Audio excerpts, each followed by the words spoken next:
रहीम। अस्सलाम वालेकुम नाज़रीन, मैं हूं डॉक्टर राजा नसीर फजल। नाज़रीन, आज बात होगी सौंफ की। सौंफ आपने नाम सुना होगा, बहुत ज़बरदस्त शानदार चीज़ है। इसका इस्तेमाल के बारे में भी बात करेंगे। फेनिकुलम वर्गर इसको मेडिकल की इस्लाह में यूज़ करते हैं। सौंफ कहते हैं उर्दू में और फ़ेनेल कहते हैं इंग्लिश में। ये बहुत ही नायाब कुदरत की बनाई हुई चीज़ है जो कि हर किचन में मौजूद होती है। आपने अक्सर सुना होगा ये वाईबादी को मारने के लिए सादे लफ्ज़ों में, ये बहुत ही अच्छी चीज़ है। इसका डाइजेस्टिव सिस्टम के ऊपर बहुत ज़्यादा अल्लाह ताला ने इफेक्ट रखा है। आपके निज़ाम के ऊपर जो है ना, ये बहुत ज़बरदस्त तरीके से असरअंदाज होती है। इसके अंदर जो कैलोरीज हैं वो 30 ग्राम तकरीबन होती हैं 100 ग्राम में। तो उस हिसाब से इसके अंदर कैलोरीज, कार्बोहाइड्रेट्स, प्रोटीन और फाइबर वगैरह सारी चीज़ें जो हैं वो अल्लाह ताला ने पैदा की हैं, इसके अंदर मौजूद हैं, जो कि हमारे मैदे के लिए बहुत ही नायाब चीज़ है। सिर्फ मैं आपसे एक रिक्वेस्ट करूंगा कि प्रेगनेंसी के दौरान, क्योंकि प्रोजेस्टेरोन हार्मोन्स के लिए ये नुकसानदेह है तो उसको अफेक्ट करती है, तो प्रेगनेंसी के दौरान इसका इस्तेमाल नहीं करना चाहिए। नाज़रीन, इसके अलावा जो छोटे बच्चे हैं, नामौलूद 2 साल से छोटे बच्चे, अक्सर हम कहते हैं उनका दूध हजम नहीं होता, तो हम माएँ छोटा चाय वाला चम्मच जो है ना, आधा वो सौंफ का डाल देते हैं, तकरीबन 6 ग्राम। तो वो डेली उसको दूध बॉयल करके बच्चों को पिलाया जाता है। उससे डाइजेस्टिव सिस्टम उनका बेहतर रहता है, जिनका हाजमा दुरुस्त नहीं। तो हाजमे के लिए ये बहुत ही नायाब चीज़ है। ऐसे मरीज़ जिनको अक्सर ज़्यादा खाने के बाद गैस्ट्राइटिस हो जाता है, उनके लिए बहुत, जिनके पेट में गैस बनती है। आपने देखा होगा बड़े बड़े होटल्स में जब हम जाएँ तो मीठी सौंफ बाद में दे देते हैं।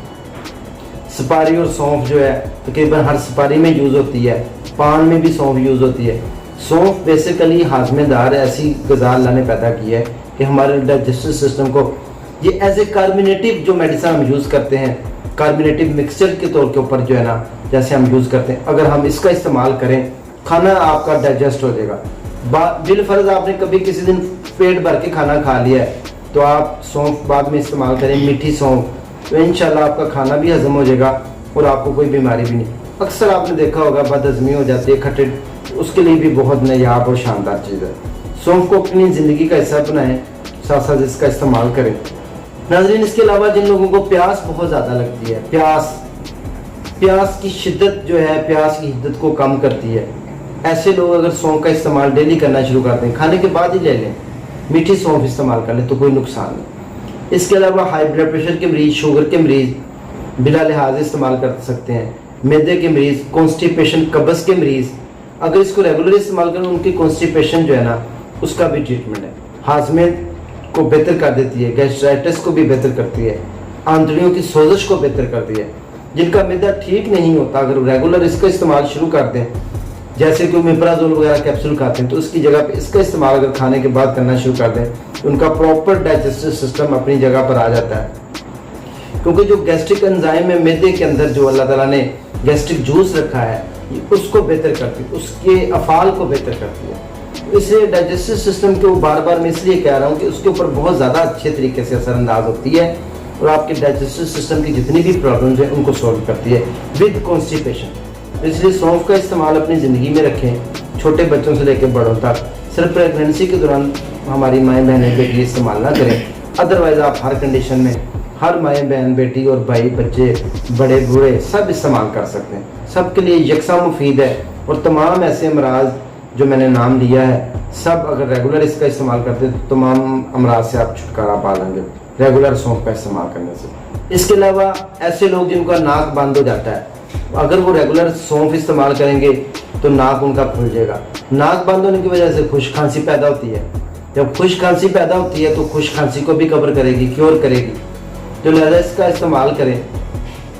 अगर नाक बंद है, खुश्क खांसी नहीं जा रही, तो वो कहते हैं इसको आप चूल्हे के ऊपर हल्का सा गर्म करके, यानी कि उसको भून के, फ्राई करके, रोस्ट करके आप अगर सौंफ इस्तेमाल करते हैं तो आपकी खुश्क खांसी जो है, मलट्ठी और सौंफ मिक्स करके अगर इस्तेमाल किया जाए तो खुश्क खांसी का जड़ से खात्मा हो जाए। इसके अलावा आपने देखा होगा हम सर्दियों में पंजीरी वगैरह बनाते हैं घरों में देसी घी में, तो इसको फ्राई करके साथ यूज़ किया जाता है। तो ये आपके मैदे को भी स्ट्रॉन्ग करती है, आपको ताकत भी देती है, आपके डाइजेस्टिव सिस्टम को फिर वही बात आ गई, पंजीरी में हजम होने में भी मदद देती है।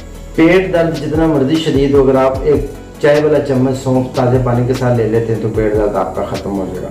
ये देसी टोटका है, आपको पता है सौंफ और कावे का इस्तेमाल लोग पहले भी करते थे। तो ये सौंफ बहुत ही नायाब और शानदार चीज़ है, ज़्यादा इसका इस्तेमाल जो है ना अपनी ज़िंदगी में करें। नेचुरली तरीके से आप इंशाल्लाह क्योर हो जाएंगे, आपको हर तरह की बीमारियों से अल्लाह ताला महफूज और सेफ रखेगा। इसके अलावा आखिरी बात करके, वीडियो चूँकि लंबी हो रही है, एक्सपेक्टोरेंट जिनको खुशक खांसी के बाद बलगम रेशा अंदर जम जाता है, बलगम रेशे को निकालने के लिए सौंफ का कावा बना के या पानी में उबाल कर सौंफ रेगुलर घूंट घूंट पिए, सुबह दोपहर शाम एक एक कप, तो इंशाल्लाह उनके लिए भी बहुत ही नायाब चीज़ है। तो सौंफ इसका मतलब ये है हमारे रिस्पिरेटरी सिस्टम पे, डाइजेस्टिव सिस्टम पे, गैस्ट्राइटिस वगैरह पे, पेट में जो दर्द और इन्फेक्शन वगैरह उसको कंट्रोल करने में बहुत ही मामूल है। अपनी इन गज़ाओं को अपनी गज़ा का हिस्सा बनाएं, कुदरती चीज़ों को, ताकि आप मुख्तलिफ बीमारियों से भी महफूज रहें और हर तरह की दवाइयों से भी महफूज रहें, ताकि आपकी आने वाली नस्लें भी महफूज हो जाए। उम्मीद है इंशाअल्लाह ताला आपको आज की मेरी ये वीडियो पसंद आई होगी। इसी के साथ अपने भाई डॉक्टर राजा नसीर फजल को इजाज़त दें। दोबारा नेक्स्ट सेगमेंट में हाजिर होते हैं। दुआ में याद रखें। अल्लाह हाफिज़।